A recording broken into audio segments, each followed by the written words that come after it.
Hello, everybody. This is Phil. I'm doing a video today on my latest poem um, and giving an update also. Um, Part of my inspiration comes from dreams. Some dreams I have are more vivid, um, and I like to tap into that. The different kind of imagery a dream may give might be all over the place. Um, but it evokes certain emotions. It evokes certain pictures we see and those emotions with the words that elicit a response. And this weekend, I had many dreams in a row, like going back to bed a couple times, waking up startled and remembering everything in the dream. And Sunday morning was no different. And it turns out that at my age, I don't know if it's age specific, I still dream. I dream a lot. And I believe in dreams um, in that they are spiritual in nature and they can guide us, or they can at least, I want to say, fulfill some of that unanswered questions we might have in our past. And the psychology of it is your mind is always on. The subconscious is working nonstop, regardless of what we think while we're wide awake, so on and so forth. And psychologists or psychiatrists could tell you these things more. However, the reason why I attach myself to dreams is when I started to write a little more seriously post high school. My creative writing English teacher was phenomenal, and he gave us great advice and great things to do to task ourselves. And those have stuck with me ever since then. And I loved his philosophy. I loved how I also had the philosophy class also. And if my phone falls, please forgive me. I got it leaning against a book here. But he said something very unique. And he said, if you can write about your dreams, you can write about anything because your dreams go everywhere. They make no sense at times. Sometimes they make the most sense when they didn't make sense. And we feel in ourselves there's something wrong there. Maybe it's an unresolved issue. Maybe it's a lot of stress coming on, and you feel you're not doing enough. Maybe it's a warning of sorts. There's many different ways we can look at dreams, but that's a normal process in the average brain throughout most of our lifetime. And I'm not aware of age groups and differences in dreams. Okay, I'm not, so I can't speak from that perspective and experience. However, as I'm approaching probably 60 in the next 4 or 5 years, hopefully so, I still dream a lot. I find myself sometimes not having dreams at all, and that's true when I was younger also. But when I had those dreams, they were dreams that would occur on the force, and people would be like, oh, Phil had another dream, or, what's going on, Phil? Something strange going on? And I'd say, no, I don't think anything's good going on, or I would look too hard, and then I wouldn't dream at all. And I think they're harbingers of something to come. They could be warnings. They could be showing something that has happened before in the past, but may happen again, or it's an unresolved issue. So use caution moving forward on that subject matter. We never know what the dreams mean. You know, I like to think that with our dreams, that first initial feeling we have when we wake up, that is what's telling us the most about that dream. There's happiness with sad dreams. There's tragedy and horror with sad dreams. There's happy dreams that you feel a little sad about, you know, because those days are long gone. And when my creative English lit teacher, said that. He said, if you can write about your dreams, you can write about anything. I wasn't into writing per se like I am nowadays. Ever since 2000, basically, I wanted to write. I wanted to write the last 24 years, and I practice everything I do now to write and be the best writer I can be. And I've explained this before, and sounding redundant, it's because I lose hearing in my ear. I don't speak the best. I probably did not speak the best when I was younger in a loud family. And a public speaking engagement, I really don't care for. I'm not for the limelight. I'm for making entertainment and eventually having movies here in Virginia. That's what I'm about. Okay. I love when the words myself, being inspired by a certain feeling, a certain vision. I love the words coming together and making such a beautiful piece of cake. And I hope people can enjoy it for dessert. And so I work on writing, and sometimes I jot down stuff and I know I'm done with it. And I'm like thinking, okay, do the words mix? Not really. Am I kind of bored right now? So do I want to post it? Yeah, I'll post it. And this weekend was so chaotic that when I had dreams on Sunday, I was looking forward to working 4 to 12 and then 12 to 8 doing a double. And I was already spooked by my dreams because of a sibling's face popping up at the last second. And the first dream was like, watch out, or just, it was like, be careful. And I woke up and I was like, okay, yeah, that was pretty interesting. Okay, I know my experiences, and I know when I have dreams like this, I look out because something bad is happening or about to happen. It's not about the past. It's not about vengeance. It's not about something in the future. It appears like something more immediate, more acute. And I just take notice. Okay, I take notice and then I try to pay attention to just being on my P's and Q's, driving slower, driving safely, at work, talking softer, being nicer, going out of my way to help people more. And that's how I look at it psychologically. And maybe we all do that to varying degrees with our dreams. We don't talk about our dreams. We don't really get that personal, especially in the public limelight. And I just say, I don't record dreams and I don't heed every single dream I have, especially when it's nonsensical and it just made me feel, oh, that was an interesting thing. And I woke up and I went back to bed and then didn't have that dream anymore. Some are nightmarish, some are very cringeworthy, some may be sexual. This is for all people when we're thinking about our psychology. So we think about trials and errors of the heart, and we think about the broken heart when we're doing poetry. And I can relate to that. I can relate to that from life experience. So when I was doodling this weekend, I was at my first shift, um, just off and on in between work. I was doodling the poem Paper Trains. And I was like, I had to get that out. I had to get that out of me and write Paper Trains. And I was like, that's not the way I want it. It is more cutting edge now. I did the before and after.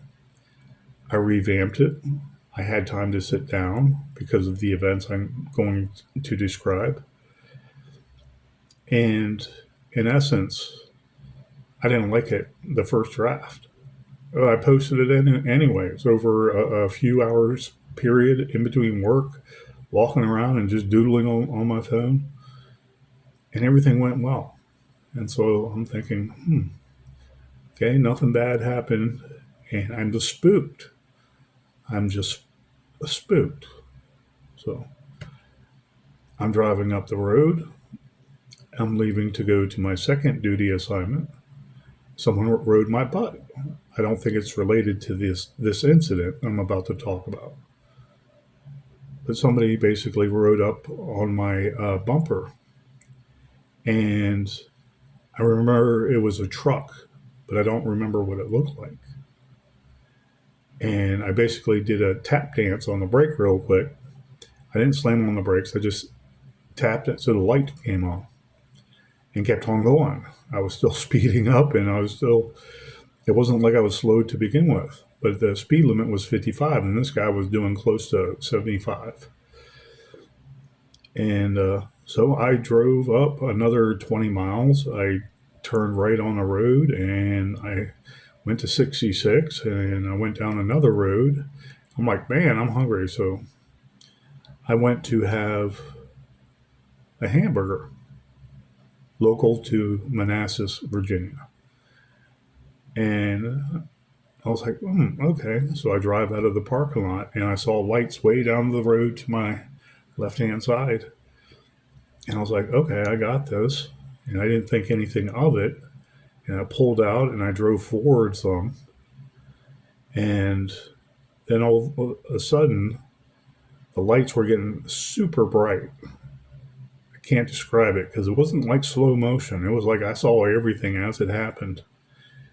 And to me, it was very traumatic what occurred. I was sitting there and I looked at the lights. I adjusted my mirror and I saw the lights get closer. And I was like, he ain't stopping. He's not stopping. So I remember putting my right foot and leg to the gas, trying to hit the gas and leaning to my right so I wouldn't impale myself on the steering wheel. And I think that saved my life. It wasn't that I was thinking of the dream that morning, but I was thinking about being safe because of the dream that morning, just 20 minutes before driving up the road. And an individual was tailgating me right on my bumper, and I did one of those ineffectual taps where I just showed the light. I don't think he followed me, but I don't know what the semi truck that slammed into my rear looks like. I had positioning. I stopped. I was there adjusting everything. I just put my seatbelt on before turning on the road, seeing the lights all the way down to my left. That may have also saved me from, I don't know if the vehicle flipped. I know I was tossed around inside the car and the seatbelt gave way. Next thing I know, I'm on my knees in the passenger seat and I'm ducking down because the top of the hood, the roof crushed in somehow. I went for a ride. Very quick, very traumatic. And I saw everything inside this car with broken glass shooting everywhere. And I was like, man, how can that happen? You know, some angels, some witnesses that were angels saw the whole thing. Saw I had position. I didn't cut anybody off. I was already stationary, minding my own business when the semi came and slammed in the rear of my car, going nearly 55 miles an hour, if not more. The back seat is no more.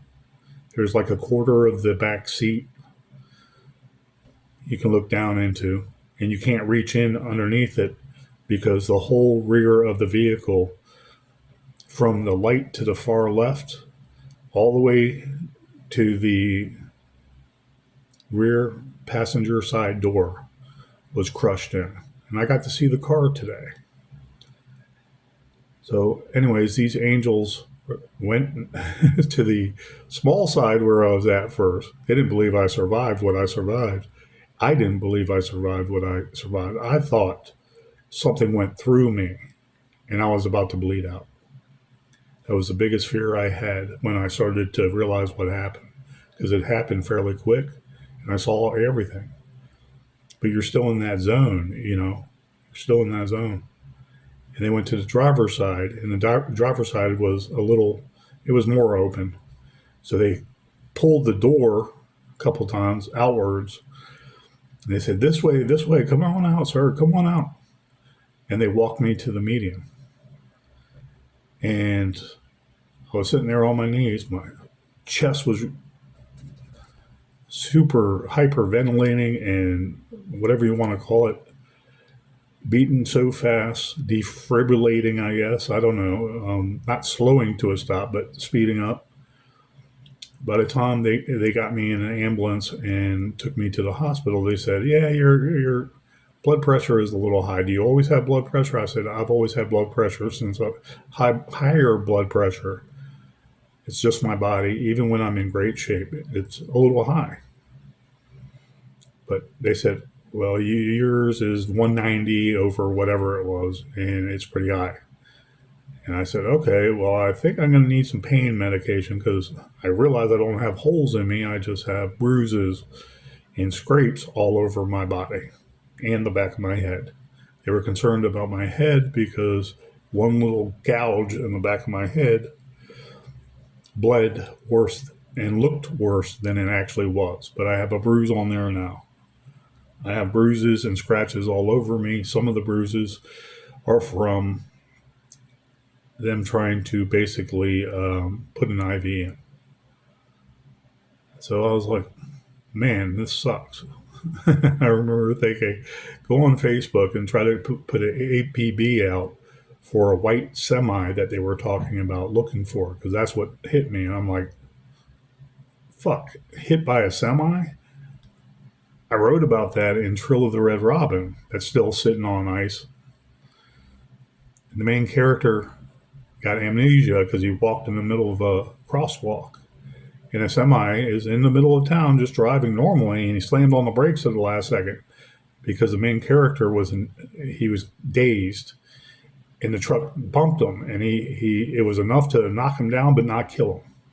He hit his head on the ground and he suffered amnesia. That was the body being hit. But my car is no more. And so when I had plenty of time that day, I basically erased the Facebook video I did. I was like, man, Phil, you're in shock. You're in shock because of what happened. So calm the fuck down. I started looking at my poetry, and that calmed me down. While I'm sitting in there for 8 hours in an ER where they didn't give me a blanket until the last hour or two.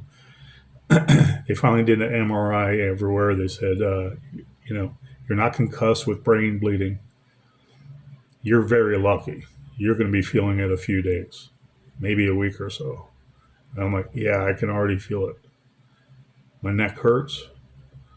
And it's all muscle. It's not broken bones or anything. And I'm blessed for being alive, walking away from there. It was more trauma seeing everything occur and the guy just running through my car, not paying attention or for whatever reason. And another witness, God bless her heart, it's my understanding it was a female. I don't know her from Adam, didn't meet her, but I was told a female saw the whole thing too, followed the truck all the way up to Balls Ford in Ashland. And this gentleman with the semi hit me so hard that it hit something to do with the oil in the engine, and he couldn't drive the truck anymore. Because the truck was stolen, he bailed out, and he was drunk on top of that. And the cops got there just in time to catch him. And I'm thinking to myself, man, this is a setback. It's just a setback. I've had worse situations with death. And I'd rather deaths not occur and everybody live a long life. And when it's the right time, we all die peacefully. But I've dealt with deaths. And though that gives inspiration to writing, I'd rather have something like this occur and not kill anybody. And I said to myself, I have to give grace. And I told that to the police officer because I was thinking about it while I was there, and they came in an hour later. And I said, okay, so he's not hurt and he's locked up. Well, okay, maybe he'll learn his lesson. I kind of have to show grace here because I'm not perfect, especially when I drank a lot in my lifetime. And he said, oh, no, but the truck was stolen. And he don't care, so this might not be a good time. I don't know what you're going to do with the insurance companies, what kind of insurance company you have, what kind of coverage, but you'll probably want to get a lawyer involved because then when he does time, if he can't pay restitution, he's going to do more time. So he's going to be thinking about paying, restitution and paying for his crime. And I said, yeah, okay, that's cool. And I feel like that's good because I have closure and I'm sorry for all the trouble that you guys are doing tonight. It was a bad scene. It was really a bad scene. And I didn't talk much more than that. But I did say, well, with that grace, you can't have grace unless you have justice. And that doesn't mean you go hog wild on the justice. So, anyways, that's what happened. But while I was doodling there in the hospital, I was like, no, I know I can do a lot better. And I was looking at it and I was making some adjustments with the punctuation. And I said, paper trains has to be better than that. Paper trains has to be better than that and evoke the emotions I felt from a dream. And if you want to say an accident that made me feel about life more, I wanted it better. I wanted it more polished. I wanted it P. Francis McNichol, otherwise known as Phil to his friends.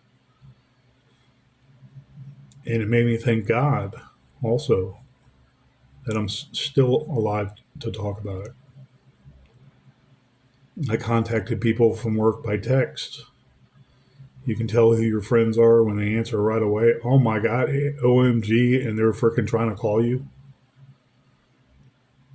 And then some people, they have a life to lead. I understand that, but work related, they'll call you in a heartbeat and ruin your day, asking you to bail them out of something.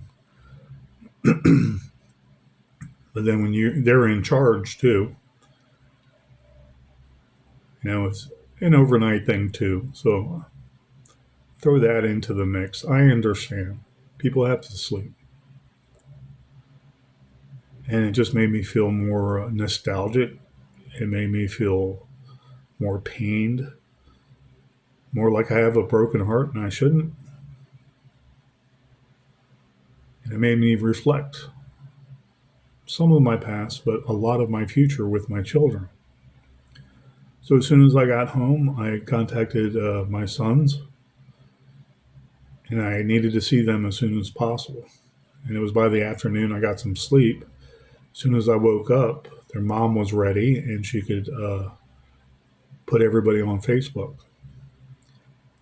And their mother let them know that Dad was in a big accident and it was a hit and run and he's suffering whiplash, but he's okay. He wanted you to know that he cares about you guys and he wants to speak to you later. And I was in debt to her for doing that. So the kids are doing great. And I was thinking negatively, if the kids were in the back seat with this smaller car or smaller sedan, they would be no more. That made me a little emotional at the time, the next day, or that morning, but during the daytime. So I got plenty of sleep.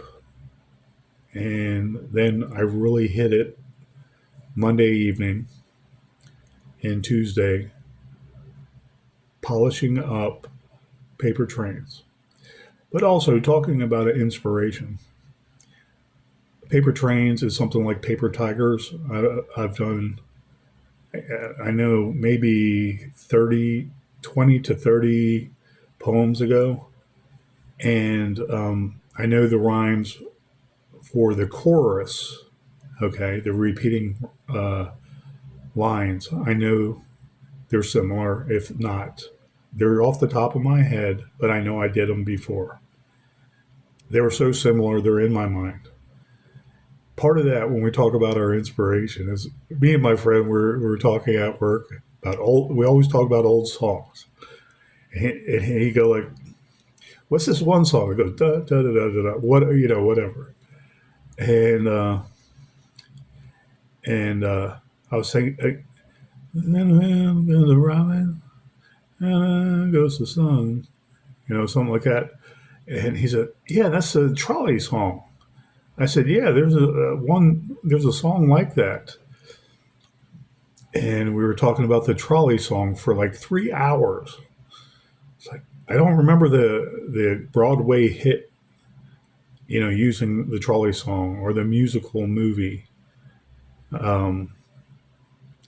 using the trolley song. So we looked it up, and I said, "That's the sequence of words." But there's a rock song that has redone that, the trolley song, and we couldn't find it, and they still haven't found it yet.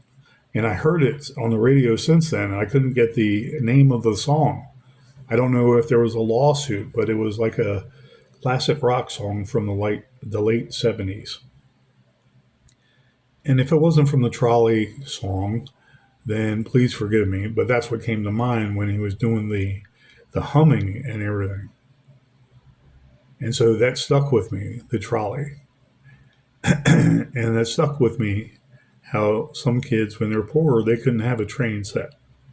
And it's like, oh, but when the kids got a train set, it was around the Christmas tree or in and out of the presents.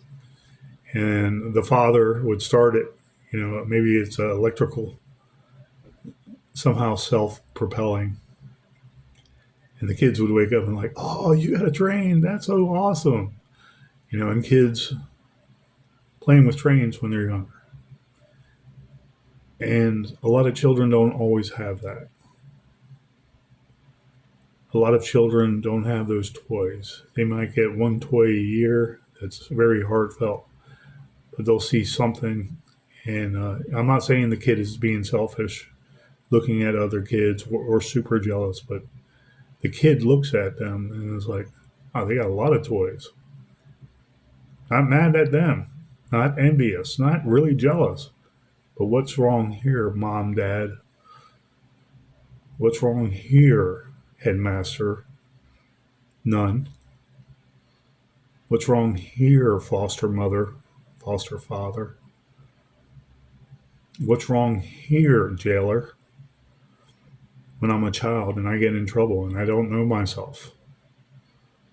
But I know something's wrong and no one's answering me.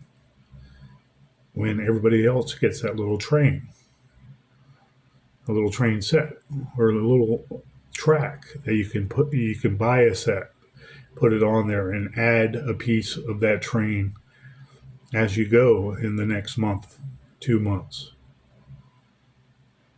And that's the kind of concept I was trying to um, find.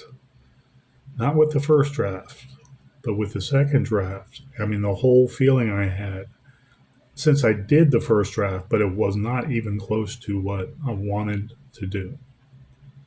And I'm a grown adult, so I think in terms of grown adult things, looking back, psychological things, dynamics of our family, dynamics of our loved ones, dynamics of interpersonal relationships, no matter who it is. The field I'm in lets me do that. I'm not a psychologist, but I'm a practicing, basically, hostage negotiator slash expert witness in the laws of arrest, search, and seizure, in basically how you arrest someone legally without violating their constitutional rights. And I have a psychological perspective, I want to say, unashamed from tragedy, unfortunately. And I don't write about it, but it spurs inspiration to write parallel or similar things at a different level that doesn't harm me. But it puts me in that mindset that we think about things like that and the more moribund avenues we have to travel. And so, talk about inspiration. And speaking with a fellow poetess, a poet, she's a poetess, and she did a little poem thing, and I forgot what I said, but I was sparking conversation with her. She, she's like, "How so?" And what I wrote, she said, "What does that mean? Or what is that supposed to mean?" And I said, well, "It's for you to interpret." I try to put out double edged meanings, but usually not trying to be hateful or spiteful or joking. Too bad. And I'm thinking about, you figure it out for yourself because your poem elicited a response. And I'm thinking to myself, okay, that's how I interpret it. I said something basically, I want to say inverted, so she would think about it. And she can do the same to me, trust me. And I probably would ask, what does that mean too? Are you being sarcastic or are you attacking me? It's when people attack the personal writer that I have an issue with things, not the work. And that's how we have to look at it because if people don't like your work, they'll say so. And yeah, it's nice if they explain why. That's why we're our own critics. And people critique our work constantly. You know, they'll see my name and they'll turn to the next page, or the next comment, or the next something or another. And they don't want to read my poems or my short game or my long game. I love my long game. I love my short game. I time myself every time to do a short story within 2 hours and then doodle with it all day. I put the bones there and then I make sure the meat is on the bones when I revise it. It's where I wanted to go with the end result. And that's what we have to do. That's what we're called wordsmiths. And she spurned inspiration in a hornet's nest. I did that right off the cuff, on my phone. Everything that I've done in the last year has been on my phone, with the exception of Trill of the Red Robin that was finished this February. That I still believe is going to be the highest gross book out ever once it's published. I believe it because it's so dynamic and no one wants to believe it because of COVID still being there close. Maybe things will change politically with Trump.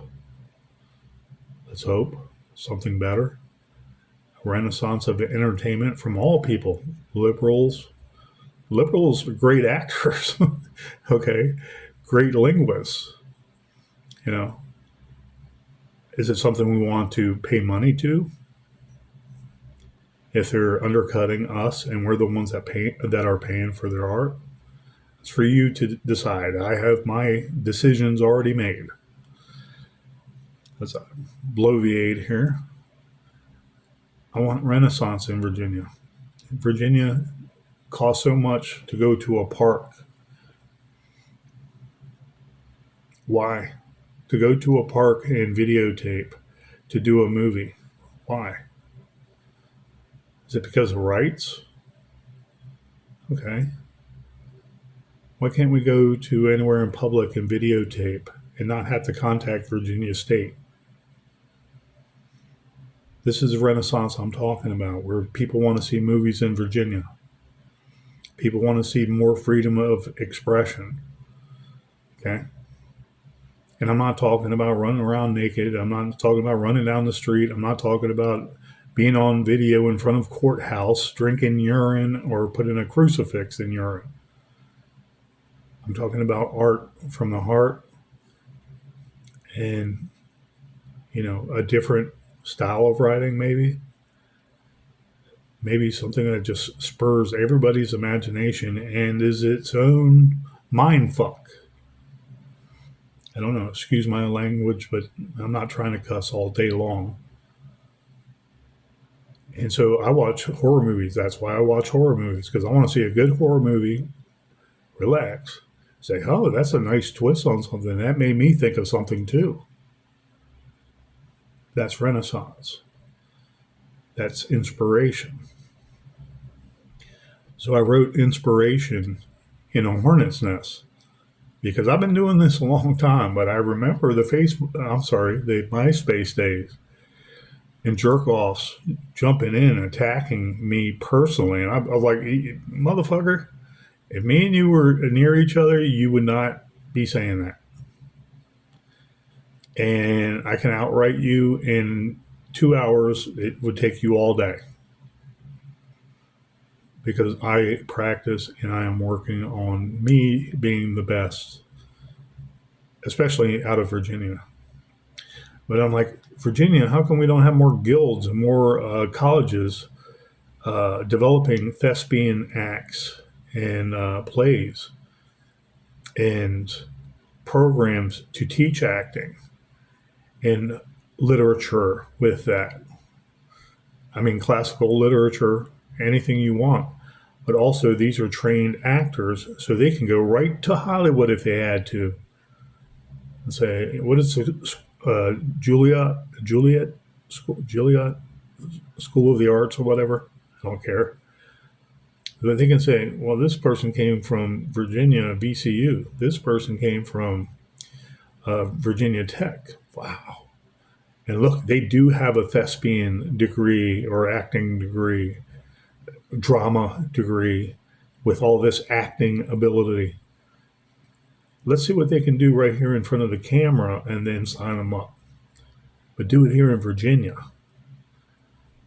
Let production companies that are here in America, funded by real American banks, bring that better quality that's not there under agendas, especially the Chinese agenda of communism that oppresses all people, including their slave labor force. We shouldn't be taking anything from China, by the way, because they stole everything from us. And they are enslaving their people just for more money for the Communist Party. And you tell a liberal that, it's like, It's like, okay, well, I'll take the politics out of it right now while I'm bloviating. And no, I didn't have a late night coffee yet. But I wrote inspiration in a hornet's nest based on the conversation me and her had. And I looked at it and I was like, that might fly with a good reader that can read better than I can. I read well. I read very well when I read. And I proofread my stuff constantly. But it wasn't me. It was just something I did off the cuff, and it wasn't polished. And I posted it. And so I was like, I can do better. I can do better and still get the same meaning. So I've seen it done before in the MySpace days, a before and after. Okay. So if we're on the same group, please forgive me. I did a previous poem, and this is a new version of that poem revamped. Same meat on the bones, but better, smoother. Something the author likes. Chopped down a little so it's smoother. Better punctuation or less punctuation that's needed. Something easier on the eyes. And people can enjoy it better because it's just a poem. It's not a whole short story. It's not a whole novella. So those two poems are the ones I've referred to the last couple of days. And I love doing them. I love redoing them. I love the end product now. I feel good in my heart. Family is family to me. And there's some situations I can't discuss that. But paper trains had to do with family. And it wasn't anything bad. It was like an admonishment or a warning. And the first feeling I had, sure enough, man, I was like, okay, I'm going back to bed. Then it happened again. Within 20 minutes, 30 minutes, happened again. But a different angle, and then the same thing, a face popping up at the end. And I love that person. I love that person. Anyways, so this is a reading about paper trains, and I hope I can read it without sounding too loud in this apartment building. And please excuse me if it takes a little while to make sure the cursor is on the down button. Paper trains. The dreams down deep in the sea, fuming up and bubbling, painfully enraging and welling, igniting me. Faces flashing first, immersed in dreams of interspersed, deserted Hearsts, drowning us dispersed, head first. Dream on, pushing our trolleys along. Dream on, pushing our little trains long gone.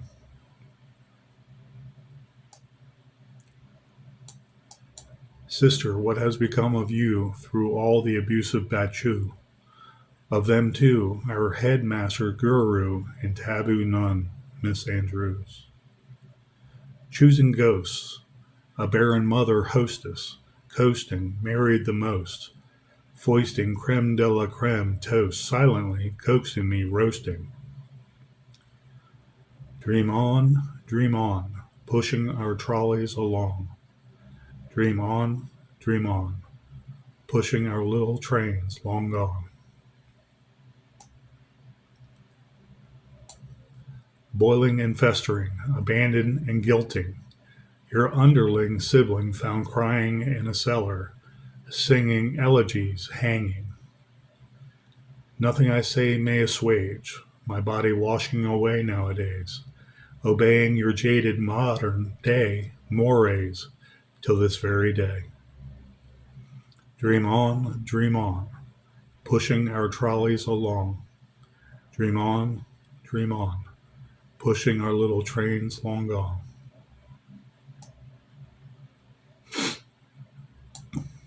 50 years since speaking, your little brother, the weakling, beseeching cancer surgeries, chemotherapy leaking, surviving the dry heaving. Where might you be, Sister Boo?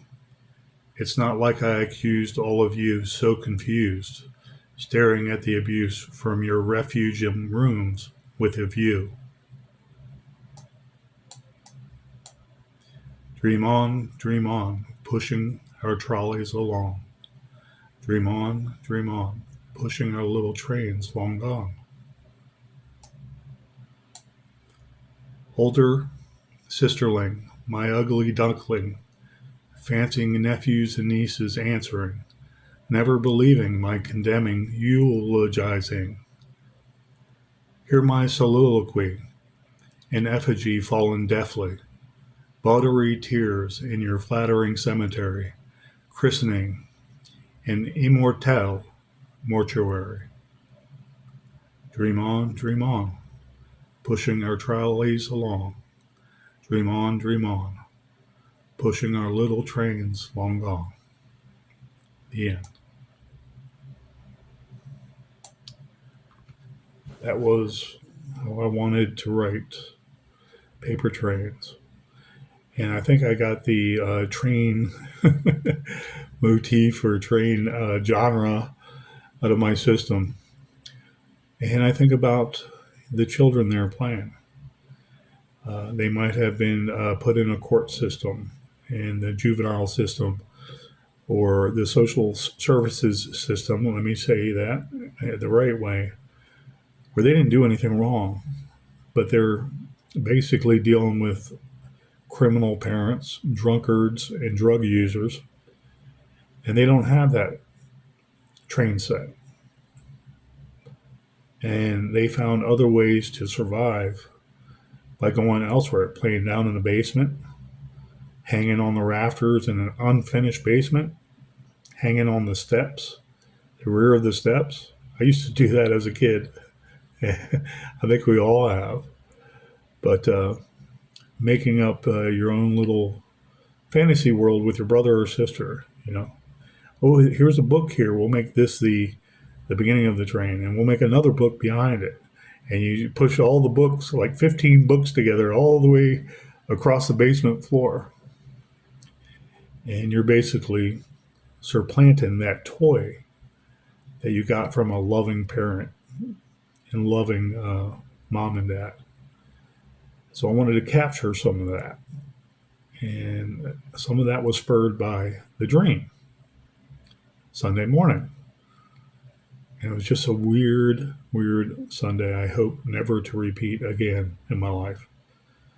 And I hope that gentleman, I truly do, I hope that gentleman over in lockup understands. I don't know what to say right now. Don't know what to say. My car doesn't know what to say.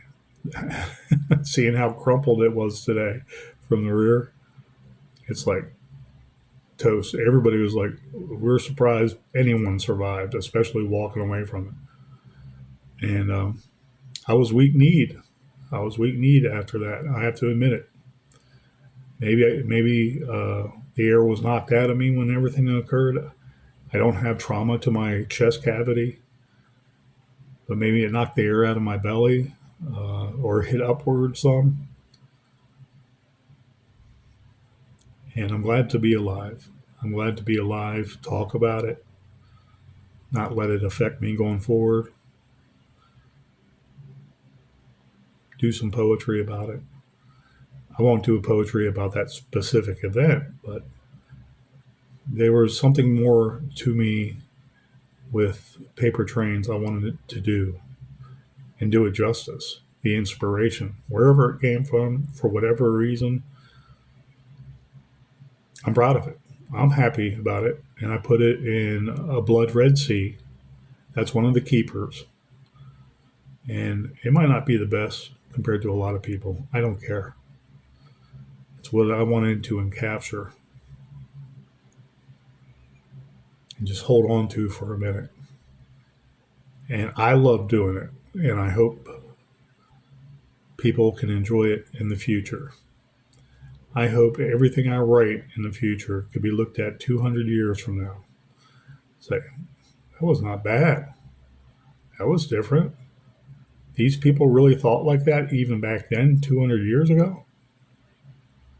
And I'd say, yeah, that's where inspiration comes from.